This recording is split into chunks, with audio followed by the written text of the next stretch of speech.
sir. Can I carry her back? No, thank you. Sorry. So sorry. Excuse me. What, sir? What, sir? Sorry. Watson, hurry up. Come on, the train's going. Yes. Excuse me. Was it a close call, Holmes? It certainly was. If you hadn't lingered to pass the time of day with that barmaid, we'd have had ample time. How did you know that I... Your elbow, it's wet. Well, you've obviously been leaning on a bar somewhere. And if I know you, it wasn't a bar man. Was she pretty? Yes, he was a lovely young lady, as a matter of fact. Came from Lancashire. Hasn't been in London very long. Blinko Watson. Sardines Dalton! Oh, I say, what a small world it is. Oh, good old Blinko. Best smile of the school ever had. I say, oh, man, you're putting it on a bit here and there, aren't you? Oh, particularly there. Oh, well, you know. Say, Holmes, do you know sardines? No, how do you do, sardines? Did you say Holmes? Not Mr. Sherlock Holmes. Oh, I see you've been reading about him in the papers, what? Oh, can't read anything else these days except about that last case of yours, Mr. Holmes. Yes, well, that presented a bit of a problem at first, but we managed to nail him before the finishing line, didn't we, Holmes? Oh, we did, Blinko. You know, I wouldn't be at all surprised if you were going fishing. Yes, we're going to Witchenham, no? Why, of course. I'm living at our old family place, Forthingham. That's near Witchenham. Oh, I say. Something wrong, ma'am? No, nothing really. I don't want to bother Mr. Holmes with my troubles. What sort of trouble, Mr. Taunton? Well, yes, it's my mummy. Oh, old Lady Taunton. No, my Egyptian mummy. Is your father married again? Oh, no, don't be silly, Blinko. One of those Egyptian fellows who were mummified thousands of years ago. That sort of mummy. Oh, you have that sort of a mummy? Yes. My Uncle Joseph sent it to me from Egypt. He's an archaeologist, you know. Well, it seems an odd thing to have sent you. Last year he sent me a crate of sand. Sand? Yes, from Sahara. The desert, you know. Just sand? Yes, that's all. Just sand. Arrived one morning like the mummy case. Mummy case? Yes, a chap called Amenhotep. No. Amenhotep. Priest of the 14th dynasty or something. Anyway, that's what Professor Van Tolkien said. Professor Von Tolkien? Yes, he's a colleague of my uncle's. Lives quite nearby. He couldn't fathom what was wrong with the mummy either. Precisely what is wrong with your mummy, Mr. Taunton? It laughs. I beg your pardon? It laughs. Laughs? Quite. How does it laugh? Well, now, we go something like this. No, not really like that. It's much eerier than that. More like this. See, when does it laugh? Oh, practically any time. Well, have you seen it laugh? Me? Oh, good heavens, no. Why don't you give it away? I can't. Nobody wants it. I say, Blinko. No, I'm awfully sorry. No, we couldn't. Well, look, why don't you burn it or chuck it in the river or something? Hmm? Oh, well, now, I know this sounds silly, but there's an inscription on it. Something like, who destroys my sleep, destroys himself. Professor Van Tolkien's translated it for me. Yeah, but you don't believe all that rubbish, do you? I mean, Egyptian capers and all that. Well, no, I don't actually believe the curse, Blinker, but I've got to do something. Well, I'm engaged to Rowena Featherstone. No? No. Oh, she's a lovely girl. She's got an aunt, regular old battle-axe. Well, she keeps after Rowena to break off the engagement. Says a chap who keeps an Egyptian mummy who laughs, well, he can't be very reliable. Yeah, well, I understand that. Yeah. Oh, I say. Would you like to come over to my place and see if you can stop him laughing? Oh, now, look, old boy, we were going fishing, you know, and Oh, it might prove interesting, Watson. A mummy that laughs.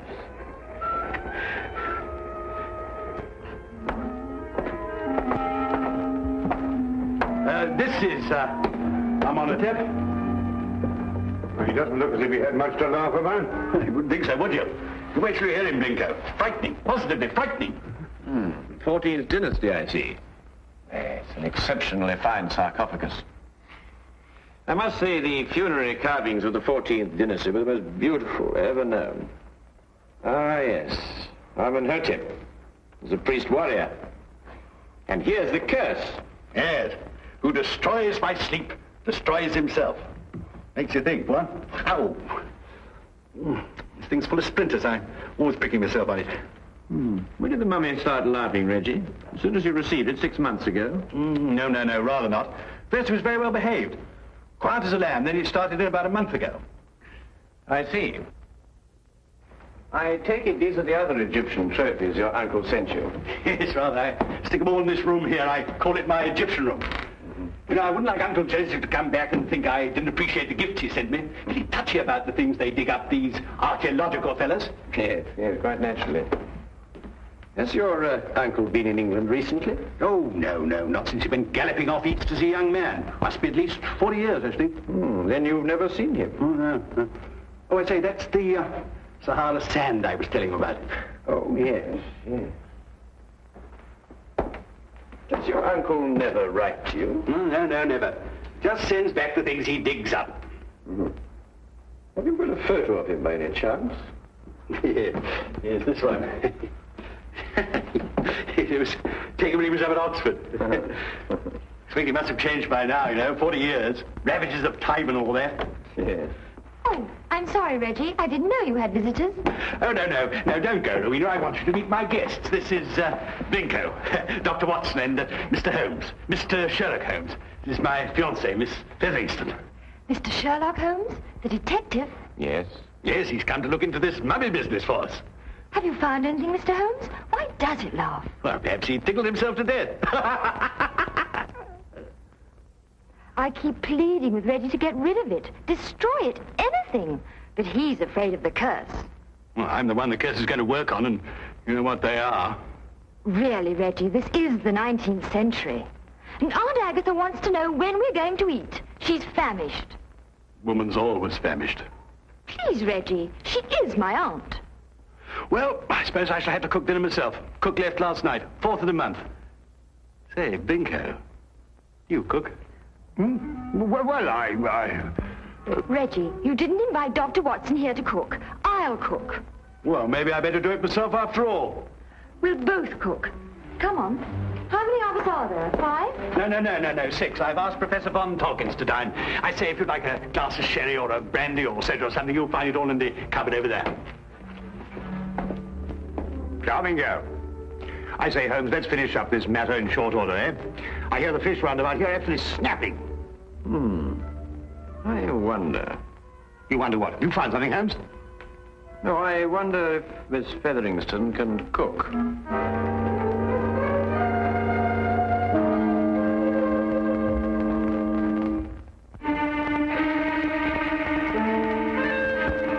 A doctor, young man, you say? A veterinary, no doubt. Madam, I'm a graduate of the Royal College of Physicians. I specialize in human beings.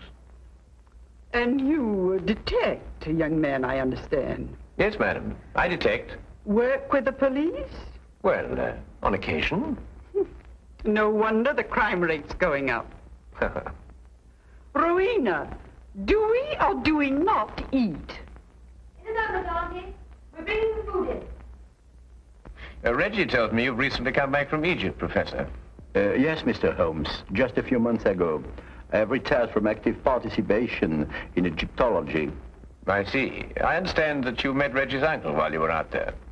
Yes, Professor Taunton and I excavated for a long time together in the valley of the Lower Nile. Is Professor Taunton still active? Yes, Joseph is engaged in important excavation at the present time. You must be very glad to see all your old friends and relations again, Professor, after all these years. I've been gone so long, Doctor. I no longer have friends. And I'm afraid even my family wouldn't recognize me. Well, here we are at last. Better late than never, I always say. Oh, please do help yourselves, everybody. Informality's the form. Local trout. We used an old recipe we found in a cookery book in the kitchen. Didn't we, Reggie? Yes, at least I think it was a cookery book. I read something about mixing nitrogen with hydrogen or something like that at the end of it. Oh, Lord. Well, this is splendid. I haven't had a decent, well-cooked fish like this in years.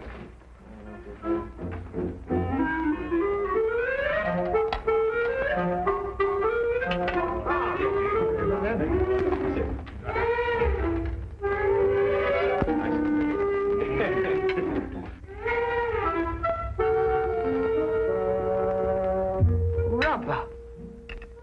Sheer, unchewable rubber. I think it's very edible. What do you think, Holmes?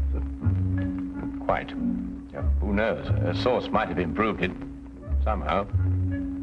It's quite delicious, Miss Featheringstone. I believe you're accustomed to eating beetles and locusts, which I'm told are considered delicacies in your country.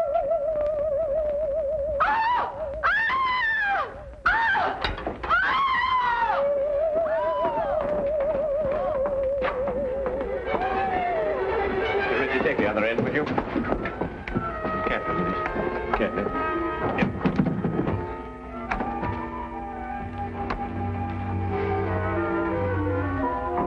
This time we heard it ourselves. Yes, Watson. This time we heard it ourselves.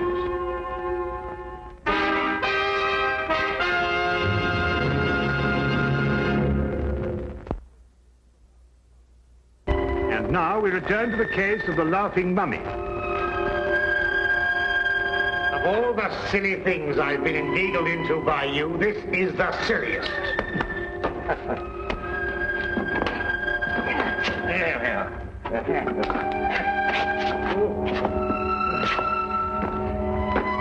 What do you expect to find up here? Something I discovered earlier this evening, Blinker. Do not address me by that ridiculous name. All right. All right, old chap. I'm all right now. But if I kill myself, I shall hold you personally responsible. Good. No, we managed it somehow. Though I had my doubts on several occasions. Now, we'll soon know now. Know what? Unless I'm mistaken, this is our laughing mummy. But this is only a weather vane, Holmes. Ah, yes, but one that laughs. Listen. Good heavens. Well, it is laughing. It would appear to be so, wouldn't it? Especially with a mummy in the house. When the wind is in a certain direction, the weather vane acts as a whistle, and the resultant sound is funneled down into the Egyptian room below. But that's marvelous, Holmes. How did you stumble onto it? Well, in dealing with the occult, Watson, it's as best to remember the natural phenomena come first. Here, give me a hand with this, would you?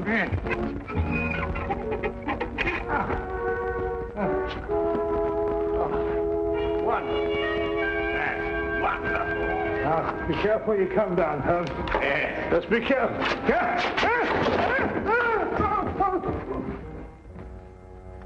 Here, Watson, would you hang on to this, please? Watson, are you taking it? Where's he gone? Watson? Watson? Watson!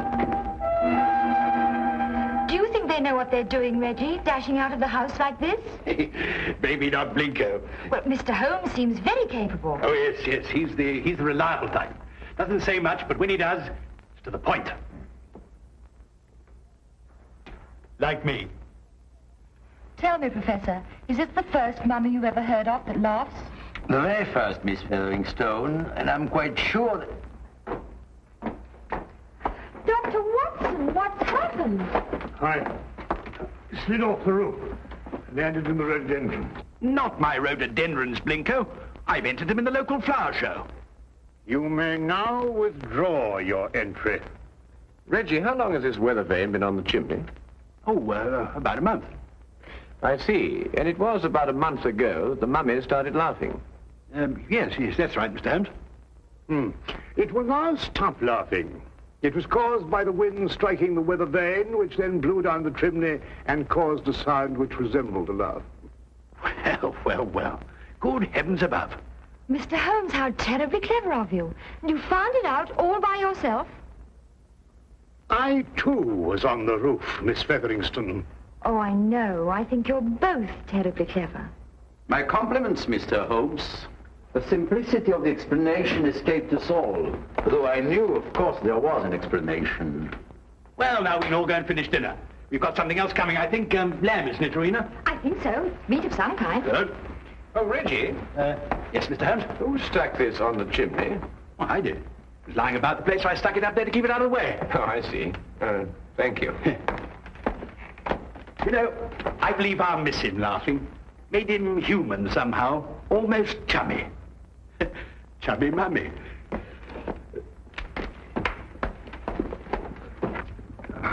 Oh, well, that's another mystery we've solved, eh, Holmes? Yes, Watson. But in solving it, we've been confronted by a far deeper mystery. Eh? What do you mean?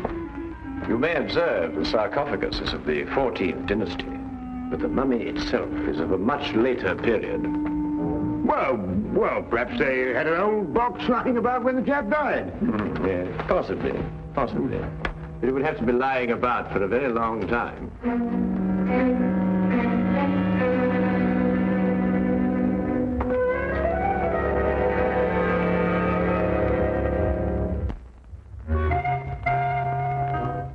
Morning, everybody. Isn't it a lovely morning? Simply gorgeous. Good morning, Miss Featherston. Yes, it is indeed a lovely...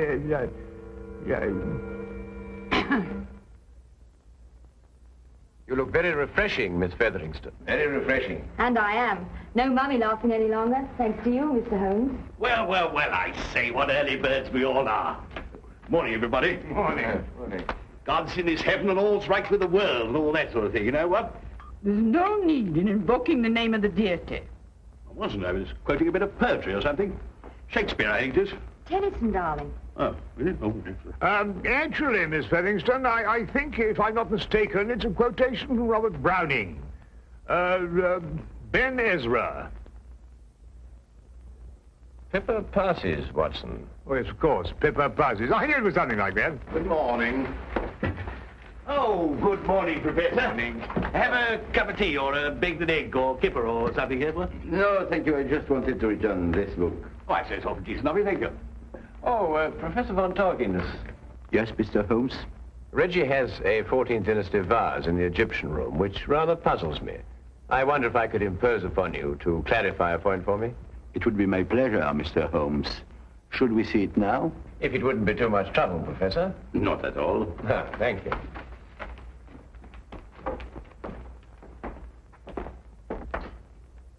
Yes, the composition of the pottery struck me as being rather later than the 14th dynasty, Professor. This is the vase I referred to. Considerably later, Mr. Holmes. The 18th dynasty, in fact. I rather thought Reggie was mistaken, as he was also mistaken about the mummy. The mummy? I'm afraid I don't understand. Don't you? I believe it was you who told Reggie that Amenhotep was of the 14th dynasty. It was, Mr. Holmes. But of course, this mummy, like the vase, is of a considerably later period. Really? How much later would you estimate, Mr. Holmes?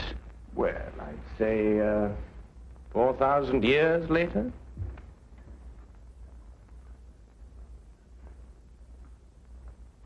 How did you determine that, Mr. Holmes? Well, the sarcophagus is obviously authentic.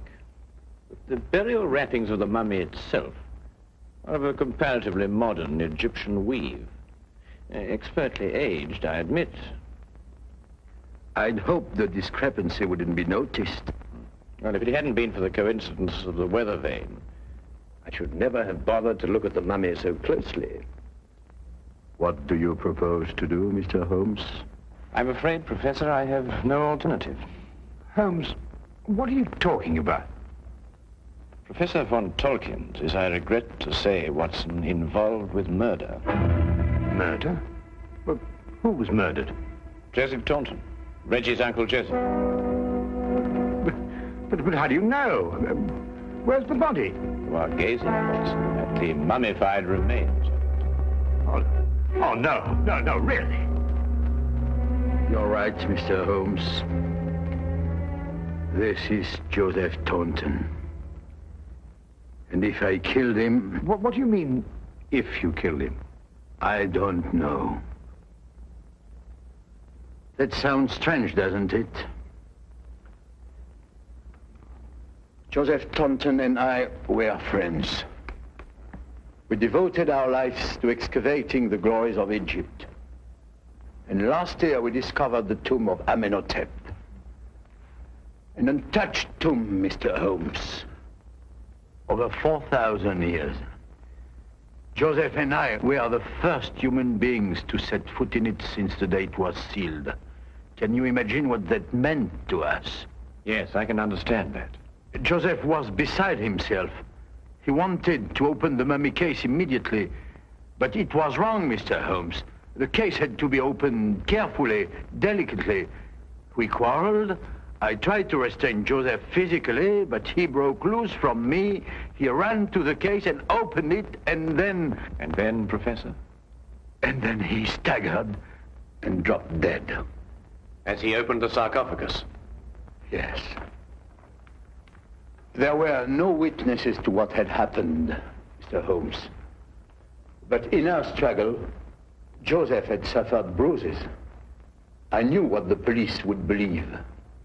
And so you removed the mummy of Amenhotep and substituted the body of Joseph Taunton instead? It was the only way I could get the body out of the tomb. Mr. Holmes, I didn't mean to kill Joseph. It was his heart.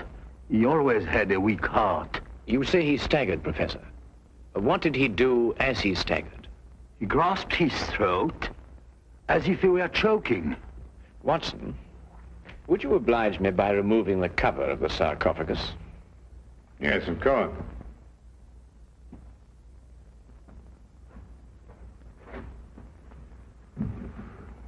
Ouch! That splinter. Yes, Watson, ouch.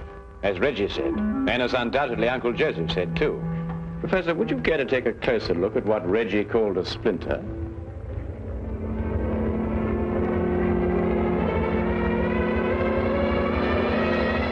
What? It's a hollow needle that would pierce the skin of anyone who touched it. But I don't understand. The curse of Amenhotep, and a hollow needle that contained the venom of an asp. The same snake poison that killed Cleopatra, and that killed your friend, Joseph Taunton. The most marked symptom of asp poisoning is suffocation. The victim instinctively clutches his throat. But then, it wasn't our fight. No. And traces of the poison may still be found in the body, even after mummification. I say, Holmes, you don't think there's any of that poison left in the needle, do you? Because, well, if so... The next few minutes will determine that, Watson. What? Well, how's old Amenhotep doing? I bet he's feeling down in the mouth now he's stopped laughing. You'll be glad to learn, Reggie, that the professor has offered to take the mummy off your hands. Oh, I say, that's awfully decent of you, Professor. What you going to do with him? But he's also considered giving it a fitting burial. Oh, of course. Now, why didn't I think of that? Do you realize what this means, Rowena? Now we can be married. That old... I mean, your aunt, well, she won't have a leg to stand on. But, darling, Aunt Agatha really likes you. She just pretends to think you're not very bright. Really? She likes me? I think so. Oh, well then. Let's go and tell her the good news. Thank you, Mr. Holmes. Not at all, Professor. Holmes! Holmes! What? What's the matter? Why? You look ill. It's the poison. I can't get my breath. No, relax, Watson, relax. If there'd been any poison left in that needle, Reggie would long since have joined his ancestors. Unfortunately, the curse only worked once. Oh. Ridiculous. Yes, but Holmes. No, that's all very well, but I still can't get my breath. Not again. It's probably the food we've been subjected to.